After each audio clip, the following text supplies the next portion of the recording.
Welcome to Spirit Switchboard. I'm your host, Kerrilynn Shellhorn, and you are listening to us live on the United Public Radio Network and the UFO Paranormal Radio Network, 105.3 in the Gulf Coast and 107.7 FM in New Orleans. If you are interested in finding out more about the shows that UPRN has to offer, you can head to uprntalkradio.com, find out more about the shows and the hosts.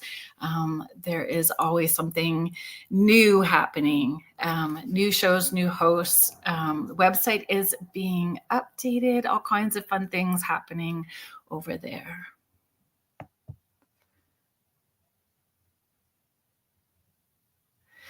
So sometimes we have a bit of trouble with some of the social media sites, particularly Facebook. So if you are leaving comments over there, they're not showing up here. Sometimes they don't show up. So I would encourage you to head to any of the YouTube channels. So the Spirit Switchboard channel on YouTube, the UPRN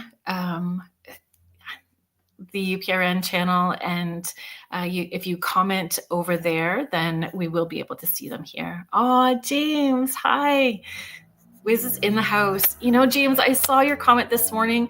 It was kind of a crazy day this morning, so I didn't get in there and chat with people or say hello in the way that I normally do. Hi, Denise. Thank you for being here. It's good to see you guys. So over the summer, a social media post came under my radar, and it sparked this deep dive. And I'm so excited. As soon as I was researching and reading, I knew that I wanted to have today's guest on the show. And I was so excited when I got the email response back saying that she would love to be on the show. So I'm very excited to share with you guys. There's lots. And when you get when you're going to vibe with someone and the conversation's probably going to go super fast and it feels like you're not going to hit all the things, I have to keep reminding myself to stay grounded so I don't go too squirrel on Red Bull today, because there's so many things that I want to talk to our guest about today. Julie Dow, thank you so much for being here. Joanne Belisario, hello. Mish, hello.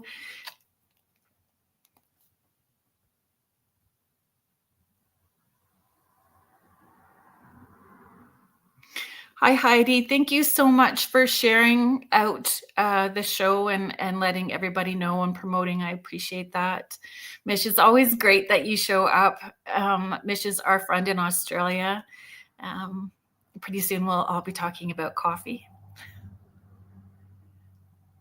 Hi, Sandra and Randy. Thank you so much for being here. It was really nice seeing you guys on Thunder Bay too. The Lake Superior Paracon this year was it was so great. The speakers were fabulous. They were wonderful. And it was so great that it was a 2-day event this year. So we got more of an opportunity to meet with everyone that came. It was a little more relaxed, busy, full for sure. And it had a nice flow to it. So it was nice seeing you guys. And, maybe we will get to connect in British Columbia. I've got it on my mental vision board that maybe 2026 will be the year that I get out to BC with you guys.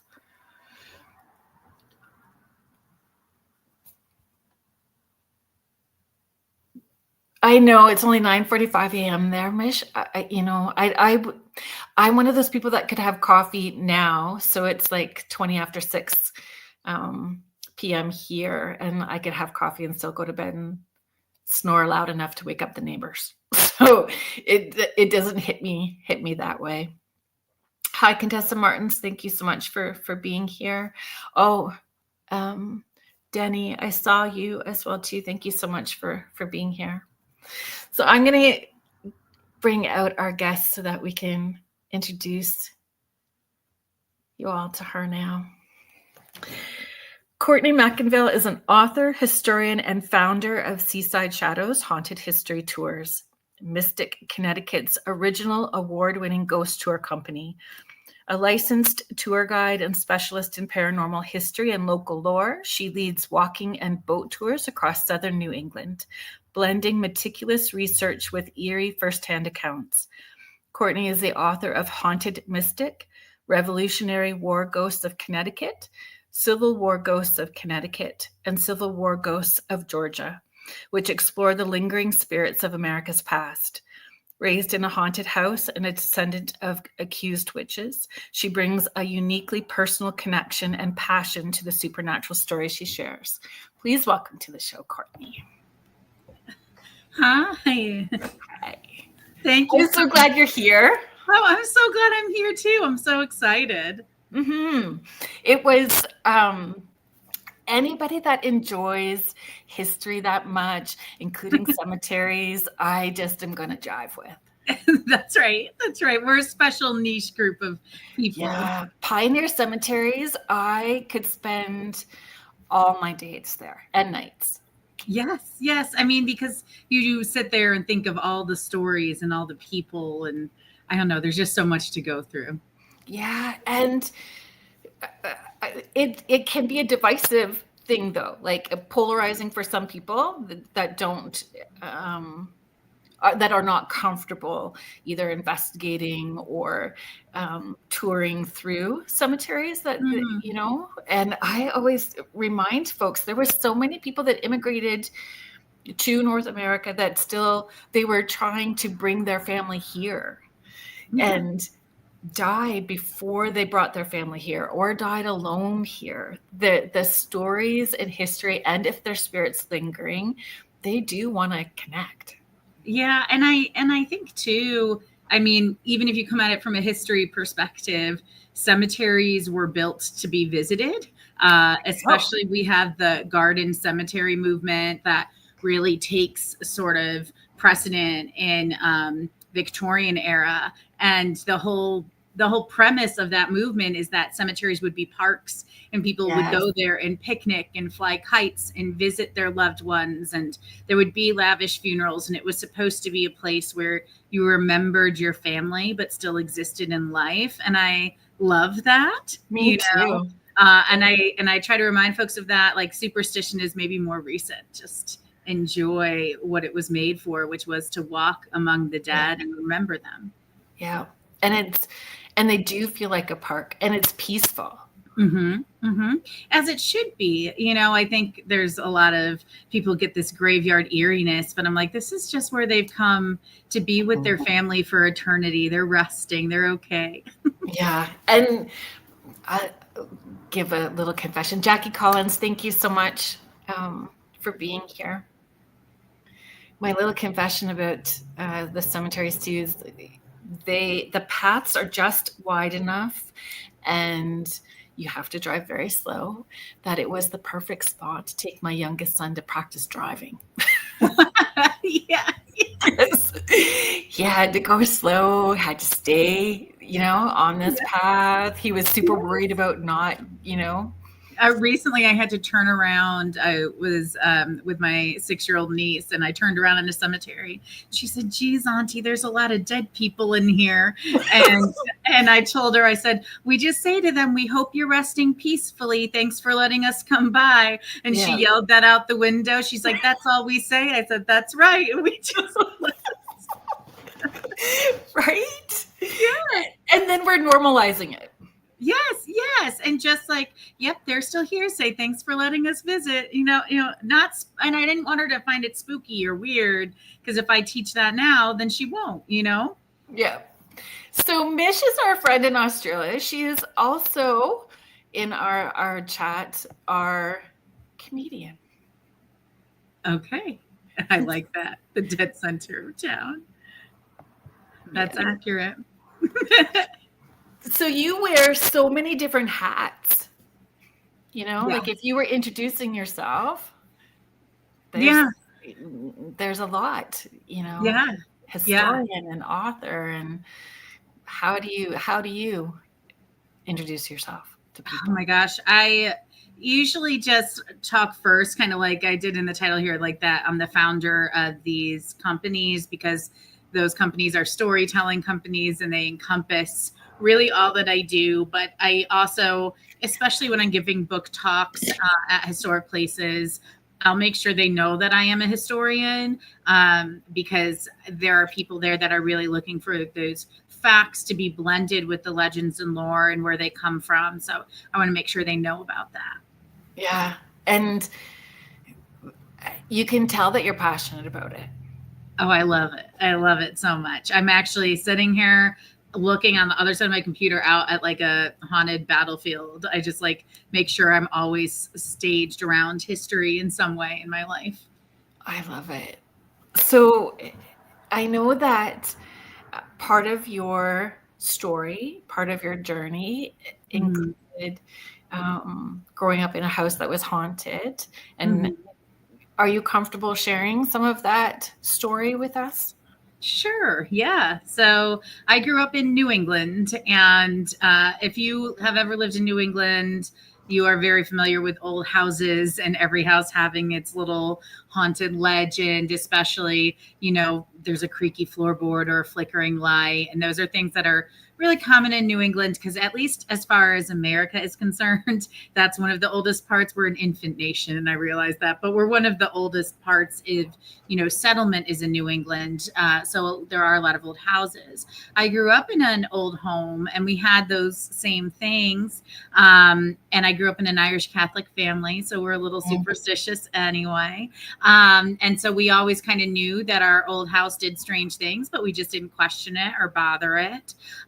But then as I got older, a lot of things transpired, and we could talk the whole 2 hours about that, so I won't. But there were a lot of things that happened in our personal lives. I tell people hauntings are a perfect storm of events. It's not just a rogue spirit. There's things in our personal lives and energies in our families and friends. And a lot of things were happening. I was in my teenage years. My father was working a job where he was cleaning up sites where people died under tragic circumstances. And he wasn't doing well with his mental health. And then we noticed these hauntings seemed to be exaggerated, all this activity in the home. And some of it seemed not nice. It seemed malevolent, which is, I want to say, very rare. I don't want people to go around scared. Very true. It's so true. It is more rare than what media would have you believe. It is. So I don't want people going around scared. It's really rare. And there were all these circumstances that led to it. And after calling priests and pastors who really weren't able to help or were frightened, my mom called a couple that was from the local area that she had heard about that came and helped. And that was Ed and Lorraine Warren. But that was before we see movie franchises and all this sort of different discussion about them, when they really were sort of the authority on the matter. And I always tell people, whether you love them or hate them, they were trailblazers in the field. That's true. And Lorraine was really taking the lead, because Ed had been ill at that point in his life. And she was very good to my family and to my mother. And she came to the house, and she felt like we kind of had this train station going on for spirits, almost, them coming in and out, which is why we saw good and bad, right. And she was able to sort of figure out too what was going on with the personal life that was affecting it. And she assisted in cleansing the home, talking my mother through bringing positive energy into the home for the future. And that was extremely helpful. But I was an embarrassed teenager and I was in a small town with the same kids I went to kindergarten with. in high school, and I did not want to be that weird kid. I already was weird. I didn't want to be weirder, Yes, I do know. I totally understand that. I was feeling so like, oh my gosh, I was interested, but I was also embarrassed. It was like this simultaneous thing. And I was also blaming myself because I had been interested in the occult. Had I done something, all these things, right? And not the occult in a bad way, just a curious way. And so I didn't tell anybody. I went to college and I didn't tell anybody. I got a government job for a while. I tried to do this very cookie cutter life, but that's not what I was made for, what was meant for me. So that only lasted a few years. And then I delved into everything I'm doing today. But that childhood experience was absolutely crucial to my curiosity and to my knowledge that there's something more out there. And there's a lot we don't understand. And moving into what you do now and leading people to places that have a history of folklore and hauntings, and yes, that would help you understand and have confidence with your own boundaries and understanding how to maneuver through fear and so that you were confident in bringing people through who may have those. Can you talk about that? Oh, 100%. So a lot of people tease me. They're like, what's the scariest thing you do? Or what's the scariest place you go? And I'm like, none of them scare me. Yeah. So, and not because there is an activity or things that I can't explain or scary legends. There's all those things, but I'm not scared because I have changed the trajectory ever since I grew up in a house that had a mix of things. I have made sure I have focused on human stories and keeping spirit alive and connecting in a way that ensures their memory and honors them. And I feel such a purpose in doing that, that I'm not scared to share their stories. Occasionally I might be in a dark area at night and hear something and skedaddle a little more quickly, right. Because I'm like, oh, I don't know if I know this spirit. But I really go out there now to learn. I want to learn, are you coming by to talk to me? Is this energy? Is this a slip in time? I'm out there to figure out all these levels of history and sharing the stories of these people and getting to know them historically. It's my comfort place. I dig it. I really like being around them. So for me, I just don't work with negative energy. And I live in the past in a sense. And it's layered. Like every place is going to have so many different layers to the story. Yeah. So, when you started this, how was your community in embracing what it is that you wanted to do? Oh, that's a good question. I'm so sorry that I have a tickle in my throat. You're all right. I'm going to get through this really quickly. Yeah, you're all right. You have some water or something. So the community, well, it wasn't actually that embracing at first. And like, I hate being honest about that, but it's true. And it really depends, where you are. I think geographically, who you talk to, what they believe.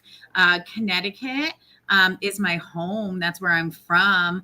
That's where I was raised. But there's also a lot of stigma there and a lot of, older ways of thinking where people are like, no, we don't have ghosts. Absolutely not. I don't want any of that. And they have this really negative, so when I was walking around saying, hey, I want to start these tours, there were a lot of doors shut in my face. Like, no, I don't do ghosts. But at the same time, there were amazing places and locations where they were like, yes, I want to share these stories. I want to share these ghosts. They helped open up their archives for me to find stories. Oh, wow. They helped open up their location. So it was a mixed bag, really.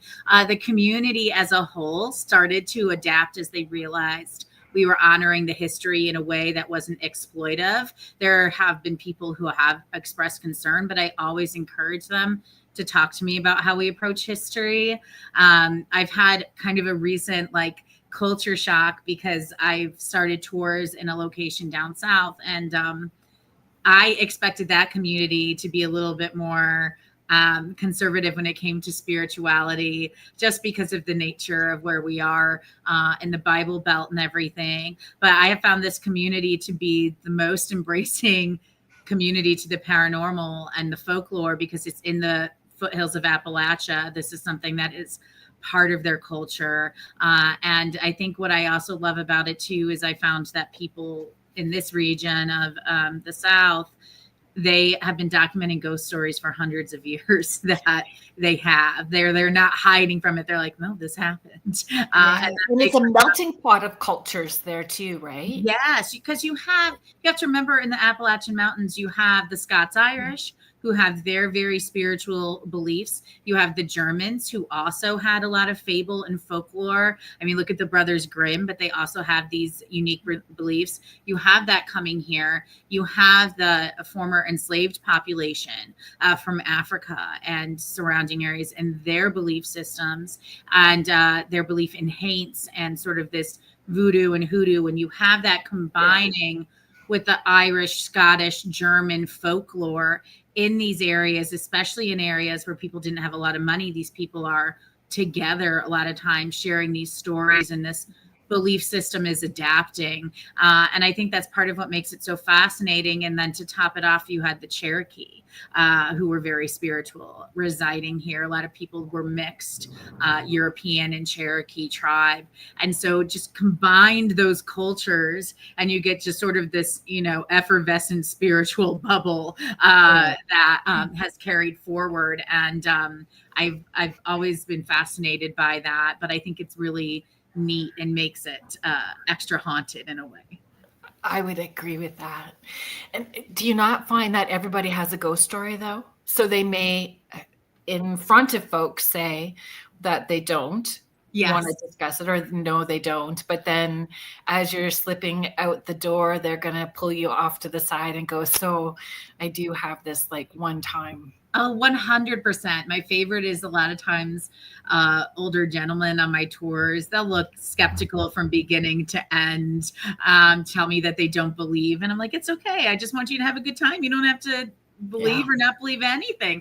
I'm just going to tell you the stories, right? But my favorite is at the end when they, A, tell me they loved the experience, but B, tell me that they know something or they had an experience, and the stories either reminded them or made them feel comfortable enough that, hey, a lot of people do, and this is actually a cool thing, not a bad thing. And so I'm trying to like pull that back so that people don't feel the stigma I had when I was growing up, where I was so embarrassed in my teenage years to be the girl in a haunted house. Now I want everyone to feel like, hey, it's okay if you had an experience and you don't know it. You don't have to define it. You don't have to be a full-fledged skeptic or believer. Just go through life with an open mind and take in what comes to you. And that's enough.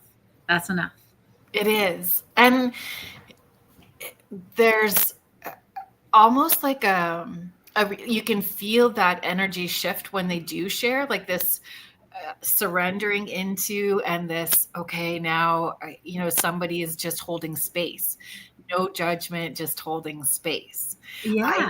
I tend to ask gentlemen when they come out to my events if they were voluntold or if they volunteered. Yeah. I love that. That. And either way, I'm glad they're there, and hope that they have a positive experience. Exactly. And I feel like I'm blessed in the sense that I get to work with both sides. The spiritual side is very like goddess, female power. The history side, I work a lot more with men in general. We see that history is a much more male-dominated field. So I feel very blessed that I have something in our experience to offer both men and women who are looking for something, and hopefully they both benefit from it. One of my favorite movies, there's a quote where the girl says that men see things in a box and women see things in a round room. And I've always felt like when I talk to my guests, I can really see that, and there's nothing wrong with either, but you can see how their mind experiences things. Yeah. The different perspectives in it. Yeah. More of a black and white, literal, A plus B equals C versus this more sort of gray area and less fine lines when you're talking with women. And but that's what makes it beautiful, and that's what makes it more authentic when they both have something that speaks to them. Was there a defining moment when you decided that your passions and interests were going to create this business? Oh my gosh. Yeah, I think so. So I was working for the government up in Vermont after I worked in DC. And I had always grown up. My father was a history major. My mother was a teacher. So I'd grown up quite a bit with history. My dad also read me Stephen King books, so I always liked spooky things. That's so fun. My sister tells everyone, I'm 7 years older than my sister, and my sister tells everyone that I made her scared of everything because I used to read her Pet Cemetery when she was like 6 to fall asleep at night. Dramatic, but also now I look back and I'm like, all these little things made me who I am, right? My bedtime reading from him was like, Southern history books about the Civil War. So fancy that, or Stephen King. And then my mom was, she was the teacher. She was reading things that helped us learn how to read stories, making sure we had, Harry Potter come in the rotation, magic, all these things. She had our room Disney-fied. And so we just really had this really funny dichotomous, pair, but they definitely all influenced me. I think, when it came, I'm still evolving in what is like my favorite parts. But when I first was starting this business, I lived in Vermont. I knew I had wanted to be a writer as a kid. I knew I wanted to get back involved with everything. I had no idea how, because I was living in such an in-the-box lifestyle. And I took a date with my husband one night on a ghost walk in Burlington, Vermont. It was called Queen City Ghost Walk. And the founder, Thea Lewis, was giving the tour. And she was this just totally magnetic, fantastic storyteller. She wrote books, and I thought, I love her, and she's living my dream. So I asked her and I was only about 25 years old at the time. I asked her if she would talk to me about how she got started and any advice she could give me into, pursuing a path like that. And she was so sweet. And she had lunch with me, and she told me about the publisher she worked with and what motivated her and how she got started. And nothing like proprietary, but just like uplifting and motivational, and how I could do it. And I, much to the dismay of my poor mother, quit my very stable government job with no plan other than I'm going to do this too. And I went back to Connecticut, and I started Seaside Shadows, and I started writing books. And then as the years went on, I felt for a variety of reasons, I just kept getting brought to the American Revolutionary War in my research and in my stories. And I wrote about that and really fell in love with that time period.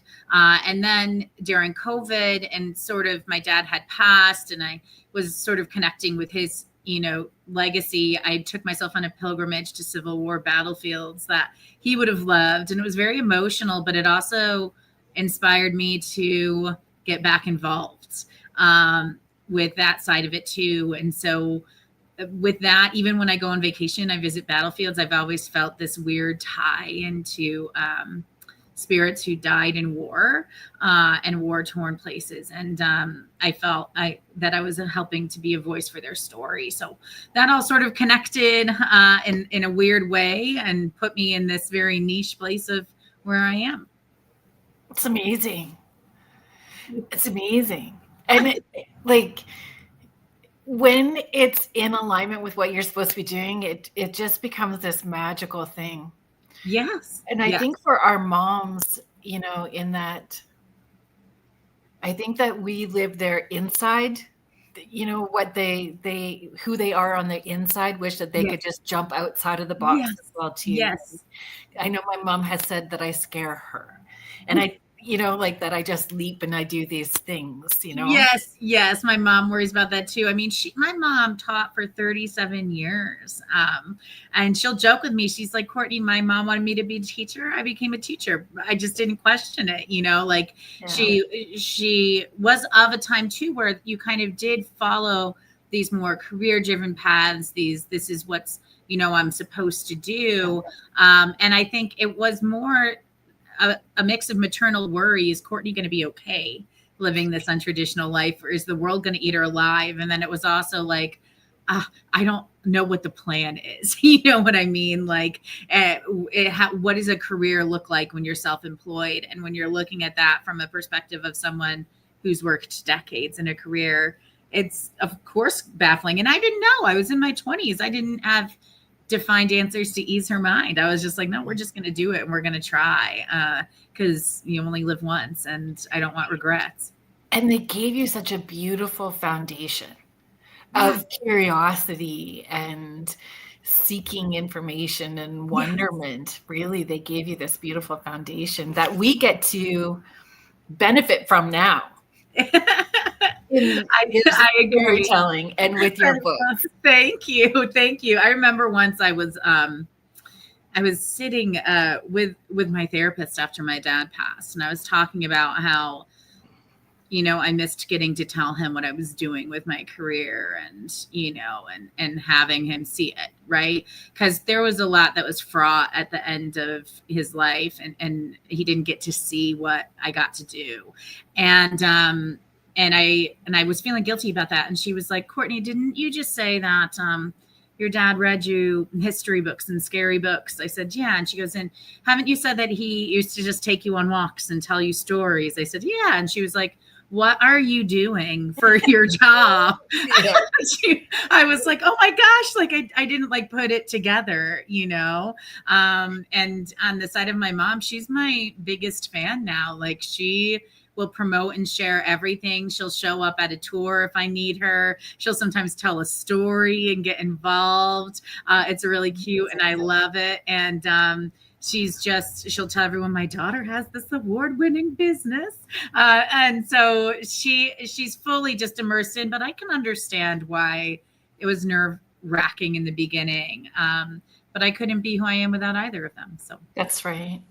And it's a beautiful thing when we can watch our children doing what brings them joy.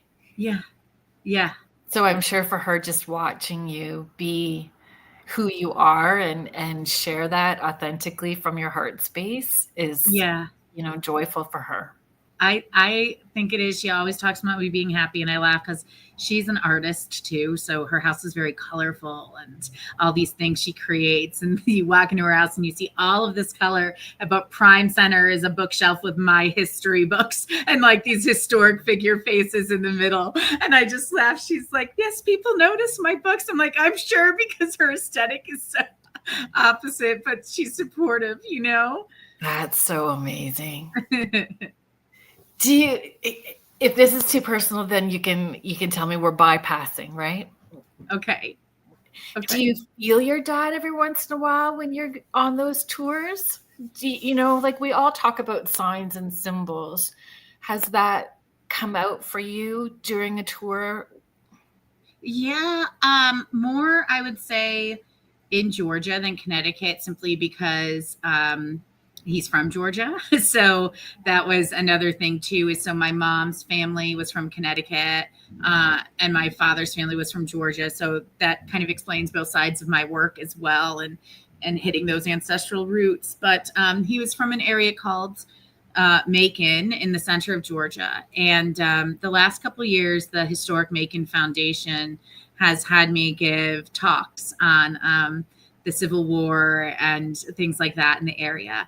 And what they've done is put the talks in a mausoleum in a cemetery that they put out a buffet and seating, and but it's so beautiful. Like, it sounds funny, but it's so beautiful. No, I'm sure it is. It's so perfect. And we're near some of these Civil War graves, and it's one of my favorite. And they had this like path of lights. I love doing the talks there. And when I was giving my talk on Civil War Ghosts of Georgia, I of course thought of him being in his hometown. But for like a moment when I was talking, I swear I could like see him standing in the back where the door was open, just nodding and smiling like he heard me, and he was proud. And it was just for a moment, but it was just so real in that moment. And I got kind of teary thinking about it, but like it just made me know that maybe he does know what I'm doing. And occasionally too, when I'm driving around researching and it's like one of the people he liked, I'll like feel like he's like in the passenger seat or something like that, like coming along. Yeah. So it's not all the time or anything. No. A lot of people think like, oh, don't you connect all the time? No, but it's like just maybe when I need it. Yeah. And it's the synchronicities. Like that's how I find it. It's these magical synchronicities that just make everything fall into place. Yeah. That that somebody's helping you out. Yeah. I remember the other night, a few weeks ago, I was driving through the battlefield and they've been closing down some of the roads. And so I got like lost and I didn't put on my GPS for whatever reason. And I was like, oh my gosh, I'm getting a little creeped out. And I asked for help. And then I found the right road, and a song that he used to like sing to me came on the radio. And I was like, oh, thank you. Like sometimes just stuff like that where you're like, thanks so much. Like you can't prove it, but no. Yeah. And we don't have to. And we don't need anybody else to validate it for us. We just know it's our truth in that moment. Exactly. And it's comforting. Yeah. And it feels good then. And sometimes I talk to the spirits that I work with too. Like if I get lost in the woods, I'm like, hey, especially if it's on a battlefield or they're soldiers, I'm like, boys, you better walk me back to my car. I'm getting nervous, like. Yeah. And I think that they want that. And the more that we go to those places, we build relationships with them. Yeah, we do. I mean, I always, when my husband drives me around, I'll say, take me to see the general. And he knows that there's this spot where I've experienced this spirit who's a general, and he knows where to like bring me. And I just love it. That's fun.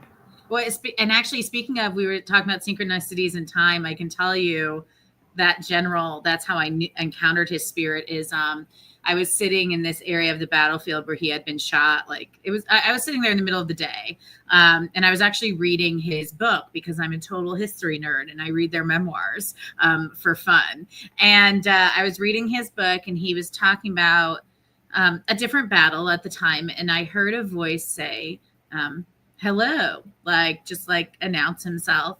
And I looked up, my husband was with me, but he doesn't always hear and see what I hear. So I didn't say anything. And he said to me, Courtney, didn't you hear that man say hello?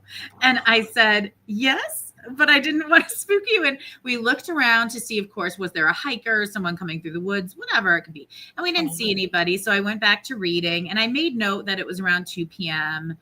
In the afternoon. And I kept reading my book. And then I got to the part of his memoirs where he talked about getting shot in this area. And he survived it, but he obviously to write the book, but he wrote, I was shot around 2 p.m.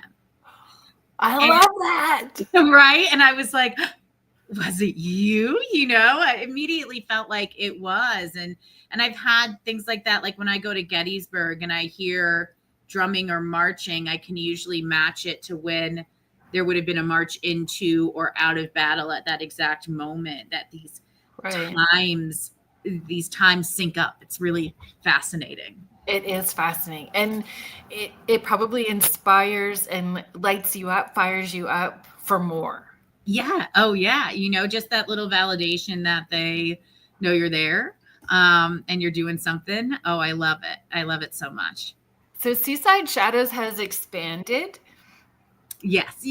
So how do you decide? What town where to go?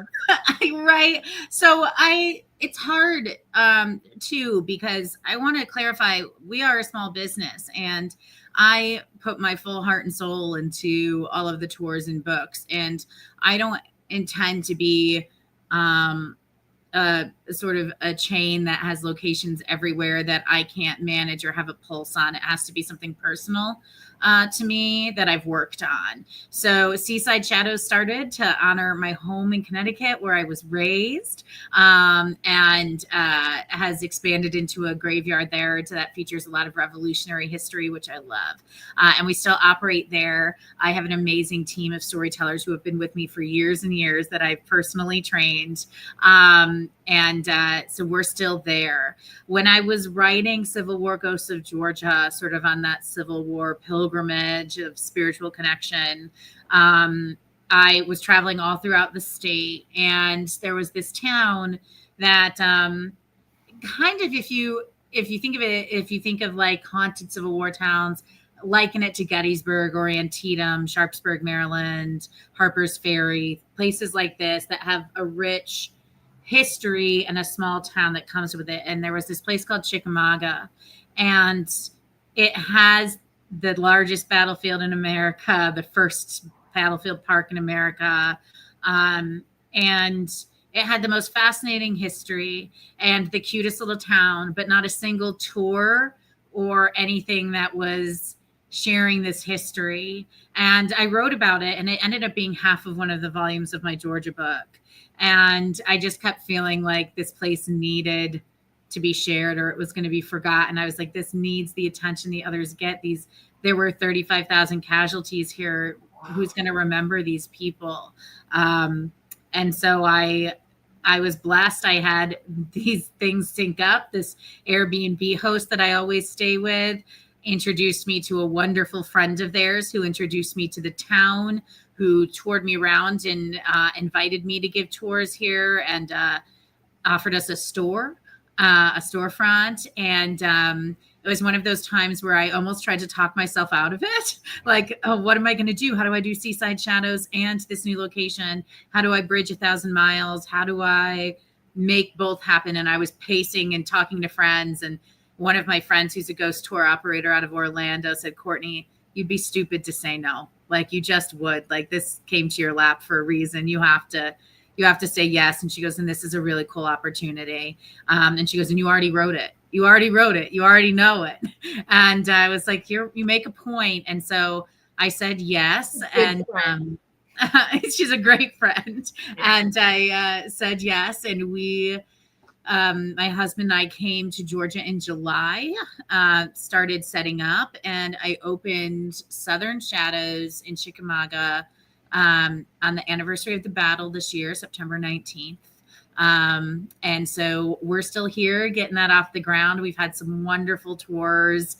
We're working with an old mansion that was also a hospital during the war, and just doing some really great fun things, and still working with my staff in Connecticut. I'll be back in Connecticut next month with my friend John Zaffis. We'll be investigating an old mafia speakeasy that overlooks the ocean. I saw that advertisement that the tickets were up, and I was like, oh my gosh, that's fabulous. Yes. So yeah, that's what we'll be doing. I love it. And the Ghosts of Christmas Past, like, is that what it's called? Ghosts of Christmas Past, is that what it's called? Ghosts of Christmas Past, yes. Yeah, yes. Ghosts of Christmas Past. But I got super excited about that too when I saw that little advertisement, because everyone thinks that October's the spooky month, but it's not. It's not Christmas. Yeah. That's when ghost stories originally started being told. Yeah. Just even like doing what I do, working as a medium full time, I've always seen it that way. October, Halloween is just the door opening. Yes. Like leading up to Christmas is when it peaks. Yes. I mean, because it's all centered around winter solstice. And that's part of it too, is like, their solstices are the times of light and dark when the veils are thinnest. Christmas, it came from solstice tradition. And before Halloween really went through Western Europe, people were gathering to tell stories of the people they left behind at Christmas time, know. Ghost stories by the fire. Yeah, that's right. It's in Christmas carols. I remind people of that. Yeah. Yeah, Oh, Ghost yeah. Stories by the Fire. So your tours are known for like being history first, right? So Yes. the no gimmicks, history driven. So History driven. Yes. So what I find really important is I cannot tell you when I wasn't there at a certain time if the story is real or not. All I can tell you is the way it was documented and how it was told. So, what makes it real to us, what makes it special, what makes Seaside Shadows or Southern Shadows special is that we are going to tell you the history that corroborates that ghost story. So if we get a ghost story, my job is to go research the history that supports it, find out if there is anything that happened that would lead to this haunting activity, that would lead to this folklore to be created. Is there anything that's supported that or rebutted that? Things like that. I will always be the first to research that, and I will present to you the true history, the true ghost story, and how they correlate. And one of the things that we've started implementing this year as well to show you how history driven it is taking old newspaper articles and things of that nature, and putting them out there, so that we're showing you on the tour, here's what was documented in 1881 when this resident encountered this ghost, or when this phantom train was seen in 1872. It was documented in this paper. So what was going on and who could it be? But we want to make sure you see that we're not making this up. This isn't AI generated. This is, Courtney is going to sit here and pour over history books and pour over interviews and, recorded legend and make sure it all matches. I love that. Yeah. Yeah. But it's funny, because it sounds like a whole lot of work, but when it's your passion, it doesn't feel like work. Oh, it's my greatest joy. I would say I much prefer, I much prefer doing research and reading history books than I prefer any other part of running business. I find the rest to be the dreary part. I love the ghost part. I bet. One of the questions that I ask when I'm on paranormal investigations to the spirits when I'm doing investigations, or I guess even in sessions it comes up too, though, is asking if there's part of their story that we don't know yet. And is there a piece that they would like me to share for them? Is there a piece? So is there... And I try to remember to ask that in every place that I go. So do you have a question like that, or a promise you make to spirits as well, or to yourself in how you want to connect with spirits or tell their stories? Do you know? Yeah. I always, when I go to investigate or talk with spirits, I always ask them to help me find the truth. Or let me know what they want to say. In every single investigation, I'm like, what do you want me to tell people about you? What do you want to be remembered for? And then the other thing that I've gotten really in the habit of, and this sounds really dorky, is especially because I work with a lot of people, spirits who are buried in unknown graves or far from home because of the nature of war. I will always say to them, you are remembered and you are loved, because I feel like in a way they need to hear that. Yeah, that's beautiful. Yeah, that's always my thing, is you're remembered and you're loved. And I hope they know that, because I truly feel that way about them. And I hope that helps their spirits. Yeah, I'm sure it does. Yeah, I think most people knew death would come. Everyone does. But it's the fear of being forgotten that is, I don't want them to feel that they are. Sometimes those spirits that feel up in your face a little, they are really just wanting that validation that they are seen or heard. Yes. They're just, hey, I'm right here. Are you paying attention to me? Yes, exactly. Oh, I have to let my cat out of this room. So sorry. I'll be really That's quick. okay. He's going to okay. yell. You know what I'm going to do? I'm going to do the station ID now. Okay, perfect. Time. Okay, perfect. All right. Yep. So thank you, everybody in the chat. Thank you so much for being here. If you are just joining us now, you are listening to Spirit Switchboard, and I'm your host, Kerrilynn Shellhorn, and you are listening to us live on the United Public Radio Network and the UFO Paranormal Radio Network, 105.3 in the Gulf Coast and 107.7 FM in New Orleans. If you're interested in finding out more about the shows that UPRN has to offer, you can head to uprntalkradio.com and find out more about the hosts, the shows. There is something for everyone. It's not all high strangeness and paranormal. There are all kinds of new shows happening, and the website is being updated. We heard there might be a chat, there might be a merch store, all of that kind of fun stuff happening. So thank you so much for being here. Sandra Cordick, I saw you. Good evening. Thank you so much for being here. Carrie Fast, hello. Thank you for being here. If I missed you earlier. Kathy Leighton-Lemire, thank you so much for being here. Sherry Madigan, hi. Thank you so much for being here. I think if I missed anybody, I'm really sorry. I think I got everybody.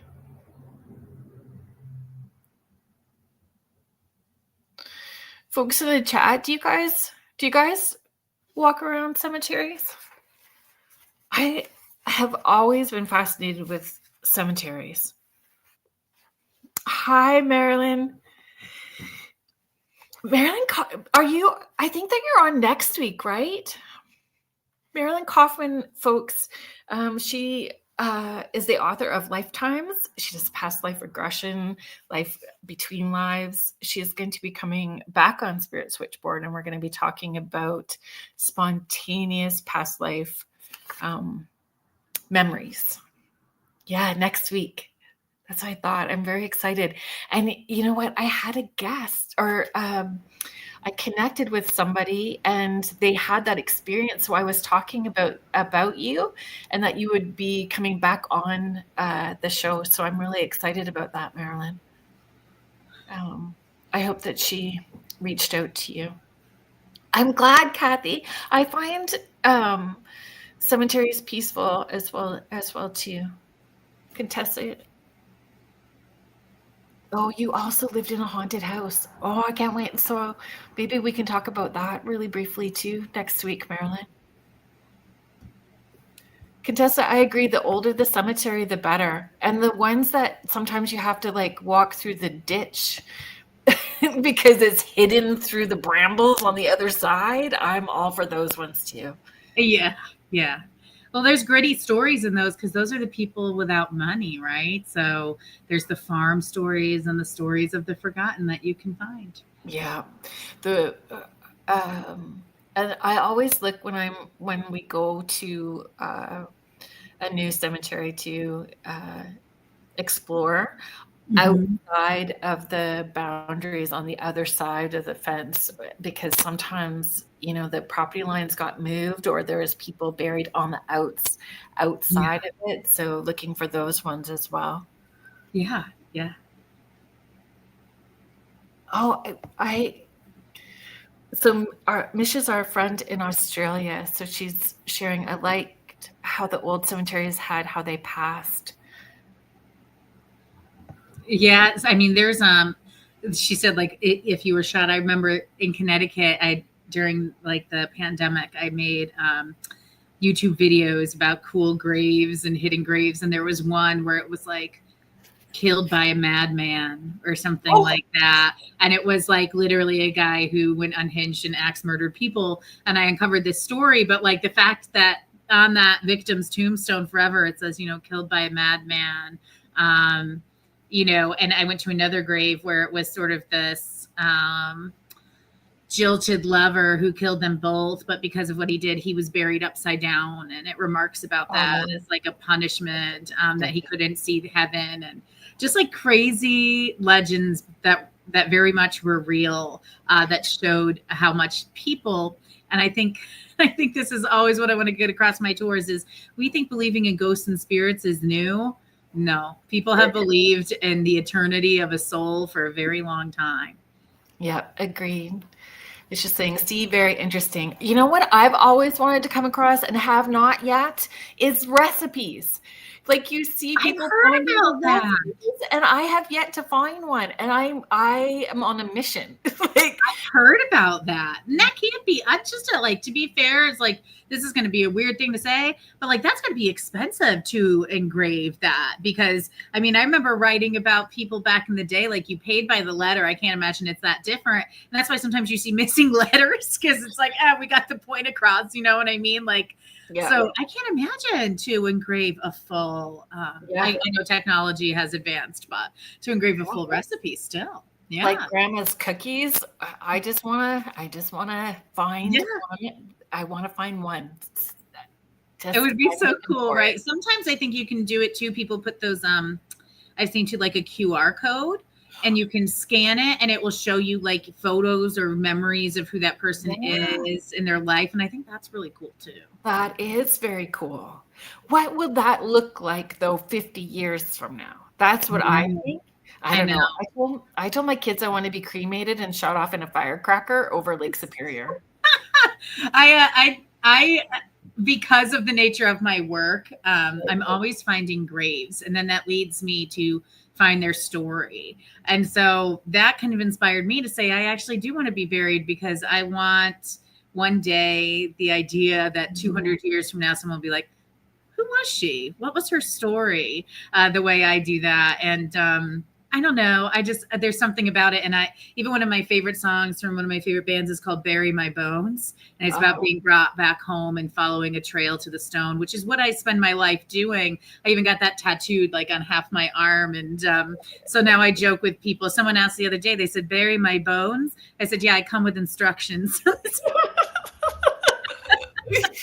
There is, so I did it. I love doing this so much that when I did my talk last year at the Lake Superior Paracon, I talked about investigating cemeteries and why people should and how to do this ethically and that kind of stuff. So that was the talk that I did, and I showed this headstone this fellow had made, and it's a puzzle, and it's actually this very beautiful tribute to his wife, but it's a puzzle. So you have to really take time with his headstone to decipher the puzzle that he created on it.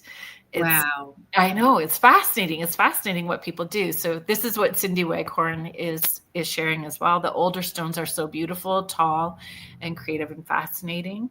I don't know. Cindy might be referring to obelisks, right? That kind of, they look like the Washington Monument of gravestones. And the fun fact about obelisks is that they were the sign of someone really affluent, because they wanted you to see them first, just like they did in life. That is funny. Contessa is sharing the cemetery. You know what, Contessa, I'm probably going to muck that up. Babsia? Yeah. Is buried, have deer that visit all year, and whenever we go there, we find them walking around the grounds peacefully. Food is left for them, so they are taken care of. Oh, I love that she says that about the deer, because I actually wrote about that in my books, that deer are spirit messengers. Because when I go to cemeteries very specifically, and I am like, where is this person buried? Without fail, a deer will show up, usually a little buck, and he'll be standing or walking to that grave, and I will find it. And here on the battlefield that I've been investigating, it's always deer. I now keep deer food in my car because some of them know me. They'll always lead me to the right spot. I truly believe that they are these beautiful earthly messengers from the spirit world. Thank you for sharing that. Of course. It's my personal belief, everyone's different, but yeah, no, I love that. Mesh, our comedian, I want a plaque, something to say, hey, I was on Earth, don't need to repeat. Unfortunately, those making those decisions aren't on Earth. Yes. Carrie, you may be new to adventures, and not everybody has a fascination to walk through cemeteries, but Maybe this Yeah. will inspire you today.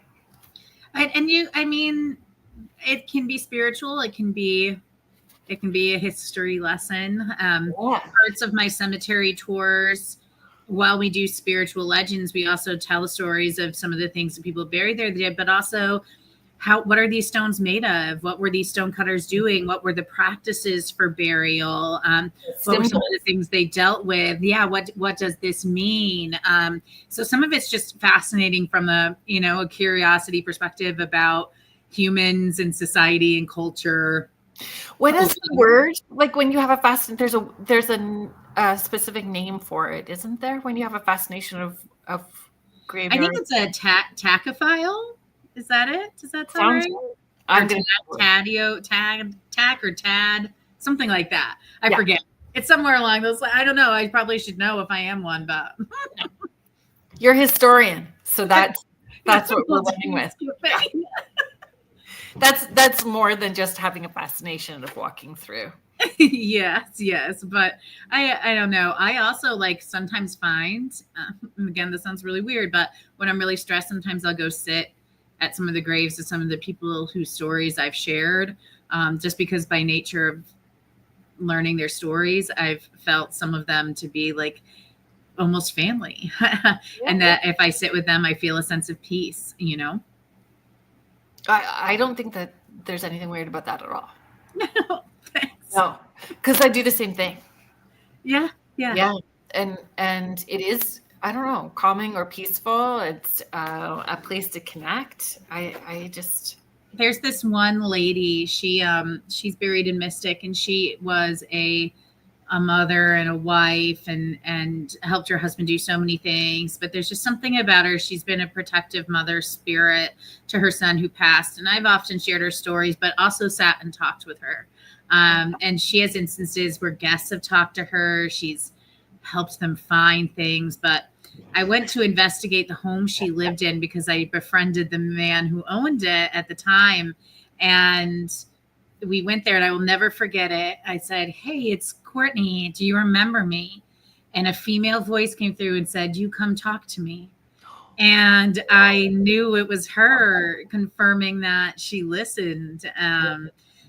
We even have a story about her where a guest was on our tour and was really upset she had lost her wedding ring. And she went to go talk to her grave because they both had 3 daughters, and she knew she would understand. And her name's Sarah, the person who's buried there. And she went around Mystic the next day and finally called the aquarium, and they said, "Oh, we're so glad you called back because a woman just came in this morning and left it for you. She didn't leave any contact information, said only to tell you that her name was Sarah." oh my gosh, I just got tooth bumps. I love it, right? I love it so much. So she's one. And when she ever said, "You come talk to me," I was like, I do. That's amazing. Yeah. That's like a gold nugget piece of, It is. Yeah. It is. My friend would still call me for like years after and say, "Do you remember when Sarah said you come talk to her?" I said, "Yes." He was like, "I still can't believe how clearly she said that, So a haunted mystic. So for listeners who've never been, I've never been to any of the places that you have written about. It's okay. But I get to experience it through you, right? Yes. So what makes Mystic that perfect sort of storm for those kind of activity? Yeah, maritime history and hauntings, and what makes it that perfect? So I often believe that both water and mountains, these sort of big earthly elements, can be conduits to spirit activity. So that kind of centers around my tours. Mystic is at the heart of this halfway point between Boston and New York in the seafaring day. But I think a lot of the energy that comes there is actually from the Pequot tribe. They were the indigenous people of that area who were unfortunately massacred in the 1630s by some of the settlers there. But their spiritual beliefs, they are the ones who named the town for the river, honoring its energy. And what happened to them is is death by fire, and Mystic has continually received mysterious fires since that event, usually at that time of year. So I do feel like that there's a big spiritual component that's coming from the indigenous Pequot tribe of Mystic. And then you pile that with some of the most notable shipbuilders that America had, shipwrecks off the coast near Block Island and Fisher's Island that were kind of like the Titanics of the New England. You had natural disasters, some really big hurricanes like the Hurricane of 38. And then you have just all of these people sort of settling here that were also patriots in the American Revolution. And so you just sort of have this hub for important people and happenings, and the water bringing everyone. And it's just sort of compiled into this beautiful mix of mystical energy in a town that's named Mystic. That's wild. And layered. Again, this layered history. Right. Very layered. Yes.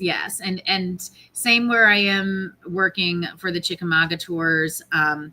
It's a lot of Civil War, but I'll also the Cherokee and the Trail of Tears and what happened to them, the railroad history, the mysterious train wrecks, the enslaved people and what they went through and their legacy.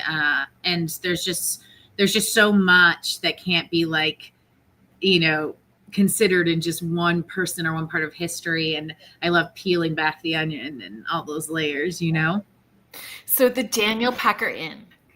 Yes. That when I told you that there were people that opened their doors and welcomed me and embraced me from the get-go, it's Daniel Packer Inn. There's a woman there, Allison Kiley. She owns it. She's the manager. She's everything. She opened her doors to me and said, we need a ghost tour, and we have ghosts. And she shared with me stories, and I even had experiences when I was interviewing her. It's a historic inn that was built in 1754 by a man who was a revolutionary patriot and his family. He was also a sea captain. They were shipbuilders. His ghost is very prevalent there, as he was a very amicable innkeeper who loved to host people, and he still does. And generations of his descendants did as well. There's a little girl there named Ada Clift. She was his great grandniece, and she passed there scarlet fever when she was 7. And she's been probably the most popular ghost there. She's called the Giggling Ghost, and so lots of people have seen her very vividly in the windows, or she seats them at their table, or they hear her playing. They have the fireplace start itself, but they're fabulous. And we do host a lot of events there. We're going to actually be doing in January, and we haven't gotten to announce it formally yet, is a Folklore by the Fire, where we're going to have the fireplaces going, and we're going to tell the regional folklore in the room that used to be Ada's room, and it'll be really great. Yeah. That's fun. So it's going to always be evolving and shifting. Does it, how do the tours shift? Is trial and error, and it would depend on each group too. Is it paranormal equipment, more history, more ghosty, sharing? Yeah, you'll see real experience. How can you share that? Oh yeah, and that's definitely something I've learned throughout the years as well. Where we shift what we feature based on customer feedback, how far we walk, themes. So there's places I want to go to, but people don't want to walk that far, which is unfortunate because I want to share those stories so badly. So we're trying to create other tours, with local partners who we're partnering with Sailboat Company, and then we get to go past those areas and tell them via boat if we can't tell them via foot. So a lot of that has to do with what people want to do, what is weather contingent. There's several pubs we work with for pub crawls. When it comes to equipment, spooky versus history, I tell my guides I like to keep it at least 60 to 70% history for the most part, 30% ghost stories most of the time. In October, however, we flip it. and we do 70%.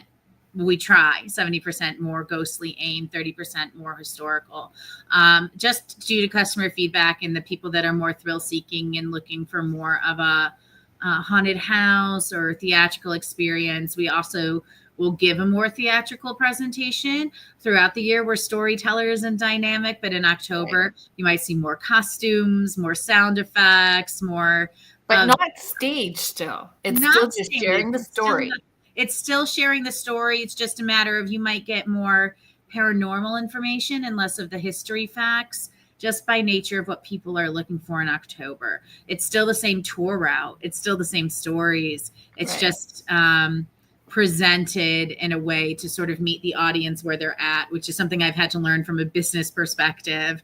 The Graveyard, we've remarketed as almost an entirely history tour based on feedback from the community and what they want operating in their local cemetery with respect to the dead. Now, that doesn't mean we don't talk about spirits. We talk about feelings and sightings, or we talk about vampires because there are consumption victims buried there. And they thought in the Great Consumption Scare that was caused by vampirism. So we still get to bring in these elements with being respectful to the history. Downtown, we get to do more legends like of cryptids and creatures and more fascinating things. We also got a lot of feedback too on people wanting different stories sometimes. So we created themed tours, Ghosts of Christmas Past and My Bloody Valentine, so that we can weave the holidays into the ghost stories. Yeah, I love that because there's no off season. No, there's not. There's not. We did this really fun thing when the Barbie movie came out. We did a girls' night out, and we did all lady ghosts, and everyone came dressed up as like, their favorite lady or their favorite Barbie, and we featured all stories of women through history and their ghost stories. I just try to come up with different things that sort of are informative but different and give people a new experience, just kind of like the speakeasy event coming up. Something people might not have ever done is like go investigate a speakeasy, and so we want to give people these opportunities. Yeah. So just because we're mentioning it again right now, can you direct people where it's going to be, where they can get tickets, and who you? Yep. So we're going to be hosting an event on December 27th. So we're hoping, because it's Christmas week, a lot of people will be off. It's called Bootleggers and Bloodlines, and it's going to be myself and the haunted collector John Zaffis, who's he's really an OG in the ghost hunting field. Yeah. And we will be at Palmer's Provisions, which is in Noank, Connecticut.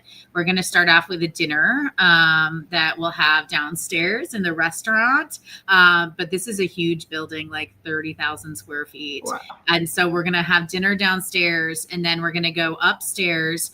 John will present some Gilded Age items that match that time period from his collection. And then I'll be hosting people on a tour and investigation of the old speakeasy, which is that was used by the Patriarcha family mafia. It's not far from where Amelia Earhart got married. We'll talk about some of the curses of the shipbuilders there, how that even affects Amelia Earhart's legend. And we'll have a really good time. I love that. Yeah, I'm excited. I've been doing this event called Dining with the Dead for about 14 years. And yes. So in this last year, I've had the privilege of starting that event at two venues that have very rich haunted history. And the first time that I was at the Coach and Lantern, I was just talking to the patrons about some of the history and all that stuff. And I said, I have always wanted, when I'm doing these Dining with the Dead events, for those spirits to like move a glass across the table or shut the lights off while I'm talking. Yes. And as I said that, they did it. They sometimes do. Lights went, yes. Right, I always tell people, and you probably do the same, like if we're doing like a paranormal investigation, I'll bring you gizmos and gadgets for sure. I'll bring them on the tours too. I usually like to bring dowsing rods and EMF detectors and things like that on the tours. But and John Saff is actually the one who taught me this. Like, sometimes the simple responses are the best. Like, can you make a knocking sound? Yes. Can you just let me know you hear me? Like, just very like human, using your senses to pay attention to what spirit is showing you and shutting off all the noise. And sometimes that can be so much more meaningful. I laugh too, because the location where we're doing the event in December, we recently had some YouTubers come. They were very sweet. They reached out to me. I asked about a location and I couldn't be there. And I thought, you know what, Palmer's will be great. They can film a ghost hunt in there. And some of my guides went and, you know, gave them the history, and they filmed an investigation. And during their investigation, I think the show was called The Paranormal Files. And I didn't realize they had such a big following on YouTube. They're super cool. And they're there and they're doing ghost hunting. But the owner of the establishment always said, you know, in this room where the mafia like had a bar, these glasses always break themselves. And lo and behold, in their episode, a glass comes off the shelf and smashes on the ground. And their shock is so real, but I just love that it just happened. Yes. There, it wasn't something they heard, spirit did it, you know? And I love that. I love that. Yeah. Wow. It was like the best. It was like the highlight of like the 14 years that I've been doing this, because they continued, and it was on response to some questions. It was like off and on like 3 or 4 times. And it was just, I love it so much. I also, my husband's been teasing me.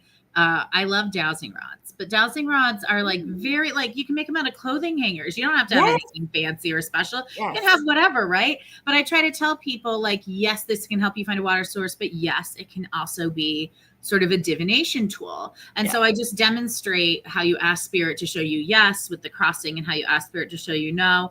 But that you always thank spirit for assisting you, right? Just go over this. And then I'm like, does anyone want to try them? And everyone's like, no, that was spooky. That was like, how did it know? You know? I promote the dowsing rods to everyone. I think I get everybody hooked on them, actually. And so I have like homemade coat hanger ones to purchased ones to the LED light up at nighttime ones. And I laugh too, because they're not afraid of this EMF detector, but I show them the dowsing rod, like how the dowsing rod answers, and they're so funny what people get scared of, eh? And it's their belief system. You don't know where that's coming from too, or what their histories or traumas. Right. I mean, it's just looking at me like, how did it know what she was saying, and how did it answer her, and am I okay with that? You know what I mean? Like, you can see all of that going in their head, and I'm like, they're used to me talking to them. It's your turn. So do people share, like, do you have established rules with, like, they can take photos during the tour? Do they catch evidence? Do they share it with you? Do you share? Like, you want to talk about that? Sure. So I encourage people to take photos during the tour. Usually, especially in the cemetery where it's more dimly lit, and we as tour guides are operating with a lantern. I tell folks, you know, we are vampires. Our eyes adjust to the night. So don't flash a camera at us like mid, talk. So what we do on both tours now is implement a post-story photograph time, so that people can take their pictures. They can take a little, try to get an EVP recording. They can play with the equipment we have, but it's like after each story. And then at the end, I always tell folks, like, send us your pictures. If we can debunk them, we will. People have accidentally sent us pictures of their own face they don't recognize in the dark. We get a lot of, this has to be an orb, and we know that they were, in a mausoleum with dirt and dust, so we'll tell them, like, hey, here's some things to look out for that would be the natural environment. Educate. Right. We're not saying that you didn't have an experience. This picture just might not be XYZ.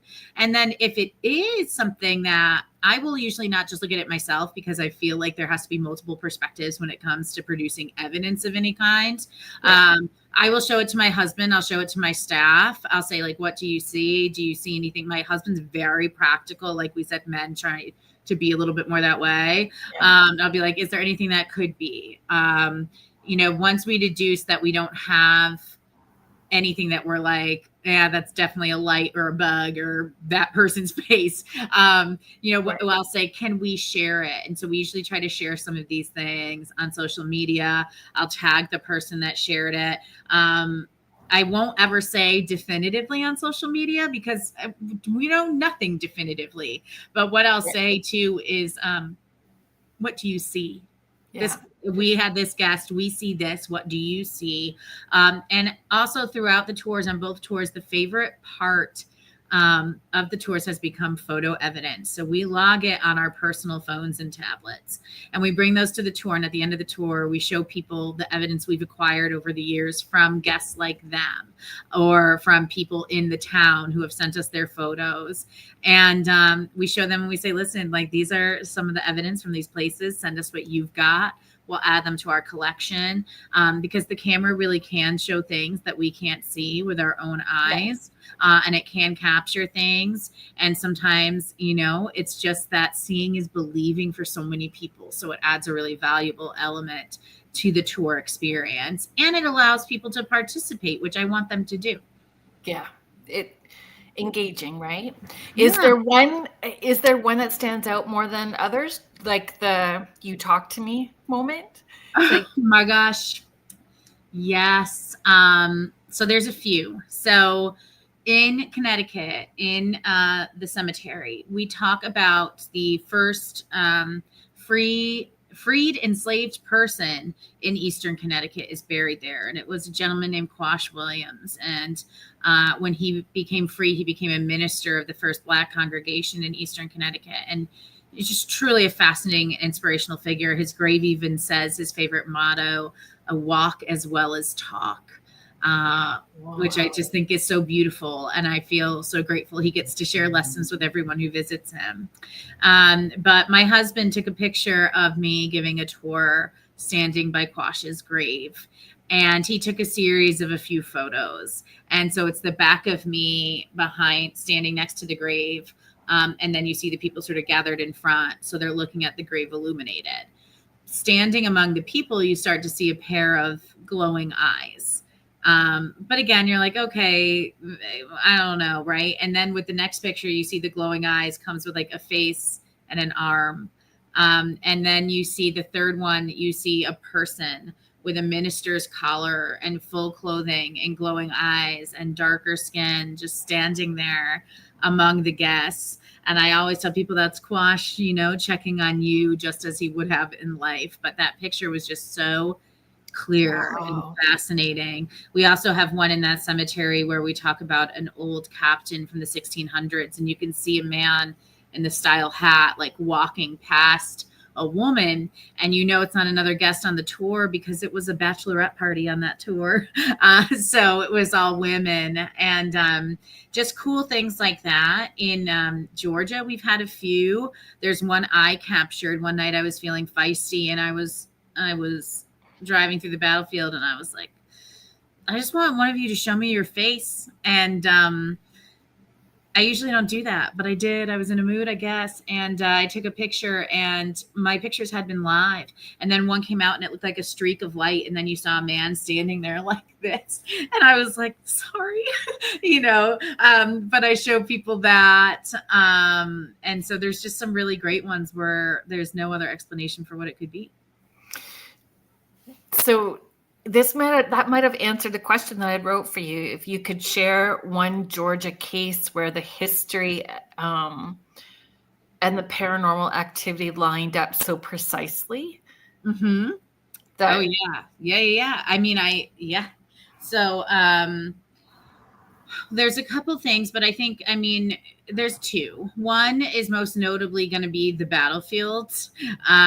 So there are stories around the battlefields of a few things. One is a lady in white who appears walking the grounds with a lantern. The other is sort of this phantom soldier that appears with glowing green eyes. Both of the areas that these people appear in were where we can validate that a woman was looking for her long lost husband, and we can validate the other one appears over the area of the battlefield that was known as the Bloody Carpet, where the most people died. But a lot of the stories too, I think the most fascinating one in Georgia that matched up is, I like to read people's personal accounts. I'm a nerd, like I said. And there's this family called the Brotherton family in Georgia. And they were living in a cabin on the battlefield. When the battle began, they ran off into the woods, as did other local families, to hide in the woods, get away from the fray. They're there with their elderly and their children. So they're there for 8 nights because they don't know how long this is going to be. They come back home, and a lot of them, their homes were burned or destroyed. But the Brotherton family did have enough of the home to salvage. But they found that there were Union soldiers piled up around their house, as well as their horses. And they buried them in their yard. And the young lady, actually, of the home buried them and wrote about it and said, that they put the Yankees in the backyard. And now I've interviewed people who have no idea about that. I mean, literally no idea about that. But they are like, oh, I always drive by the Brotherton Road. And several locals have said, I've seen soldiers walk out into the road. I stop because they look like reenactors or something. And they're carrying like a pallet with someone and canteens and weapons. And I've gotten 2 versions of the story. One, they go in front of the car and everyone sees them clear as day. Or they go through the car and people get cold and they watch them go through the cars and wow. Realize the car is there. But when I found out that those people were buried there, and those folks that had those experiences had no idea that the Brotherton family buried them by that home that they're driving by. Wow. Like that just to me is like, right there, like mind blowing. Like they wouldn't know that, but it's true. Right. So that's probably one of the other most profound. And then there's another where a spirit is sort of seen walking angrily on this like stretch of wall. And we found out that that's actually was a site where a tree was where he was executed. So, just crazy things like that. Well, that leads me to the question, just being mindful as we start to like wind down in our. Yeah, so sorry. Oh, no. You're doing great. This is great. I have like 2 more pages of questions. We could do this probably for 2 more hours, but I'm such a chatty Kathy. I kissed the Blarney Stone twice. It's my fault. I love it. I have that Irish, Scottish, German history, so like background in our family. You understand? Yes, very much so. Okay, so my question was, like in doing all the research that you do, so you deep dive into archives, historical research, interviewing people. So you do all of that stuff before the stories ever become part of the walks and the tours. Yeah. So how, like, what's the process of taking the raw history and being able to turn it into like that haunted story where people can feel it without sensationalizing any of the traumas? Yeah. That's a good question. I always make sure at the beginning and end of my tour to make it known the reason we're there and the importance of respect and honor and dignity for the dead, and that's what we do. And I will kick people out if they're disrespectful to that. I'm there for the wrong reasons and will continue to do so. But when it comes to putting together like a respectful story, to me, it's about telling the story of that person in a way that honors their life as much as it mentions their death, because I don't want anybody I talk about to be defined purely by their death, right? So if I talk about them, I either want to tell you how their fellow soldiers saw them, about who their wife was or who they loved, or if they were trying to get home to their mom, or what their family life was like. Whatever I can tell you to help you get to know them a little bit better and understand who they were and where they came from and who loved them, that to me is going to make that story important. So whenever I hear a ghost story, and that's why I researched the Brothertons, I heard about these Brotherton ghost stories, but tell me about the Brothertons. What was this tough family doing during this hard time? I want to be able to tell you about that. So it's a mix of being able to give you the full scope human perspective of them.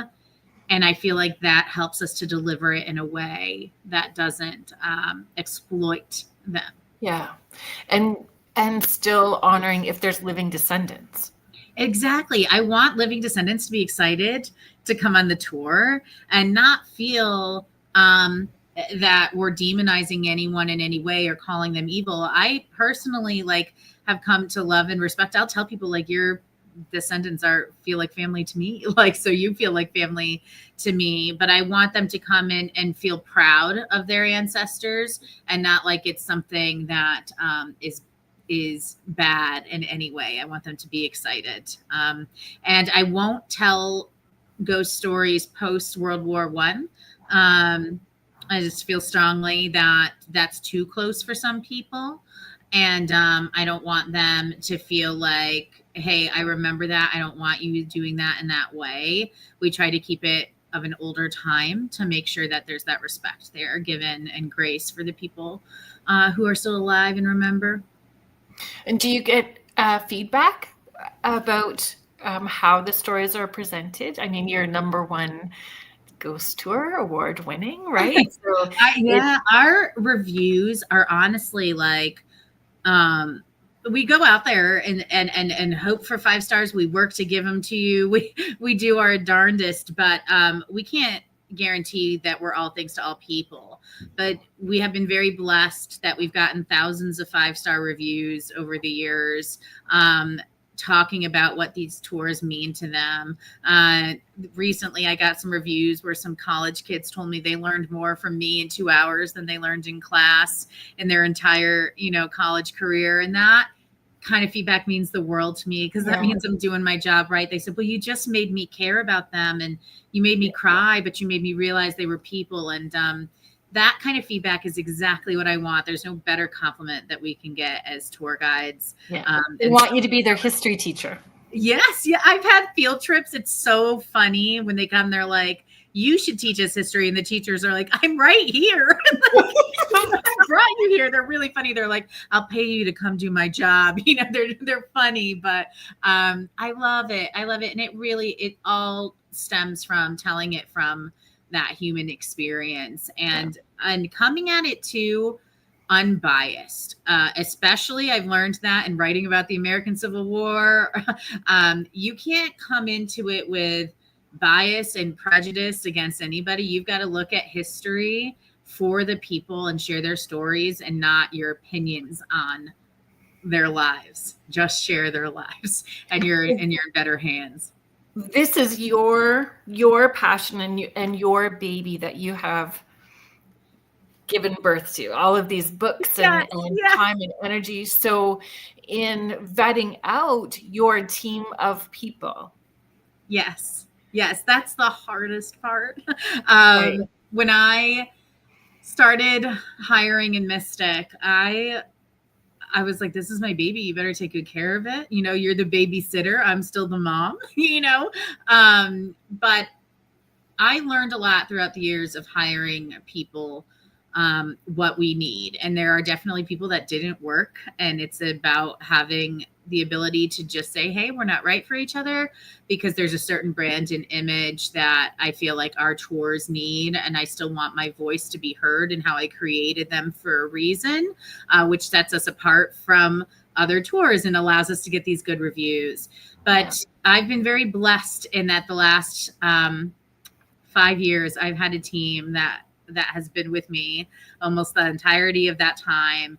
And they have a passion for history. They care about people.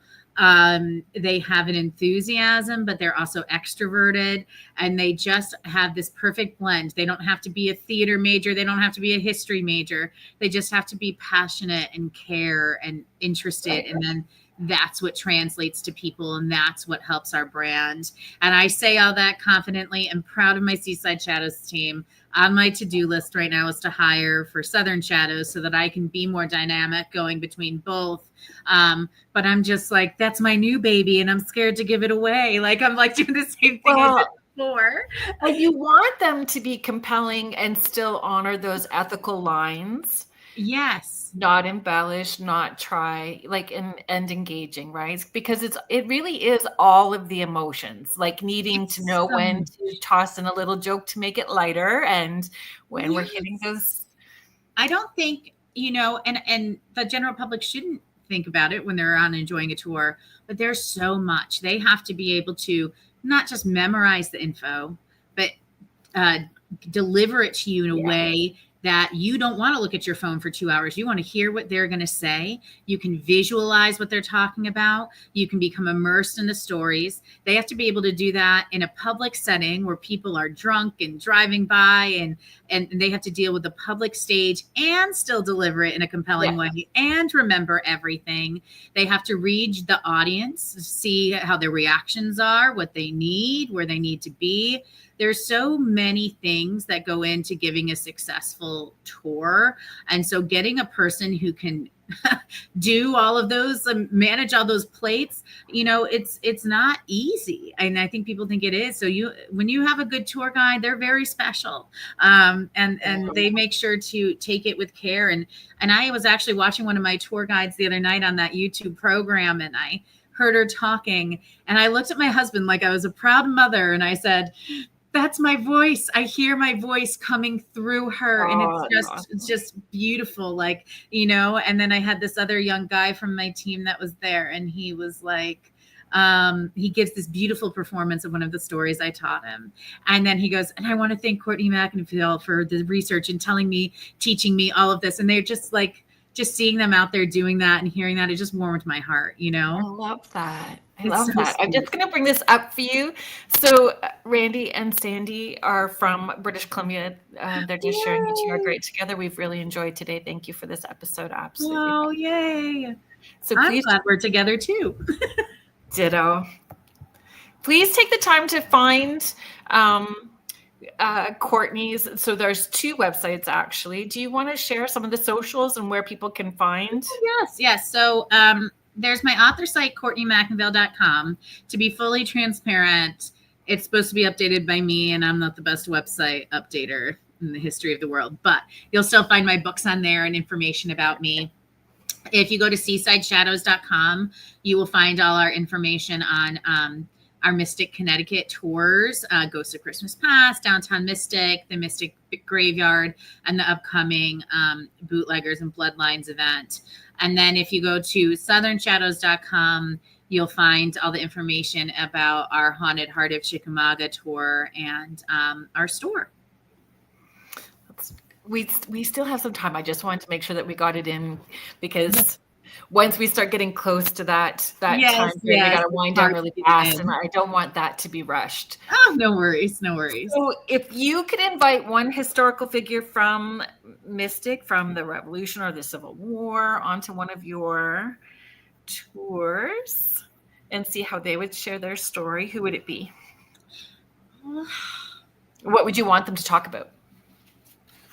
So in Mystic, I have to do separate ones. In Mystic, there is a Revolutionary War veteran who died in an attack led by Benedict Arnold, America's notorious traitor, who was originally from that part of Connecticut. And his name is Thomas Williams. And I've always felt that Thomas has been there watching how I tell his story. I've seen him a couple times watching. And so I've always said, I hope I'm doing it right by you. And I want you to guide me. And sometimes I feel like it's his voice, not mine. So for that reason alone, I want to hear how he would say it, what his full version is, what he's thinking, what he's feeling. And weirdly, strangely, I would like to hear it from Benedict Arnold's perspective, but don't tell Thomas that or he'll be mad at me. But just from, a curiosity perspective, just because Thomas is always listening, I would love to hear what he would say, like what he would say about it from his eyes, and about all the other characters that are in the story that we talk about. So that would be one. In Chickamauga, I think I would want it to be, probably General John Bell Hood, who is the general that whose memoir I was reading and I heard. I've just had this strange fascination with him, and I've been even reading about his funny love life and how it inspired Gone with the Wind. But there's just something about him that draws me to him. There's something about his impulsive nature, but being sensitive, but being too much, but not being enough. And I feel like he's just such a compelling human figure in that way, because I relate to all those feelings. And he just really went forward as best he could, but then had tragedy. And there's just something about him. And I think I would just want to, one, hear how he thinks I'm doing with his story, but two, hear his perspective. That's the other part, is I want to hear what he would say. Thank you for sharing that. Of course. So for folks that may never have the opportunity to hit Mystic or hit Georgia, but are fascinated with haunted history, how would you, some simple steps or things that you would encourage them to help them start exploring the layers of history in their own hometowns, like with respect and curiosity? What steps would you encourage them to start? I'm so glad you asked that, because you don't have to come to me to experience haunted history. It's around us everywhere, all of the time. Of course, I love when people come see me, but you always have history in your backyard that will draw you to it. I encourage you, we're going to go back to this, to visit some local cemeteries, and not in a creepy way, but just a way, write down the names of some of the families that you see. Some of the stones that stand out to you. If you see one of those big obelisks, write down that name. Who is that?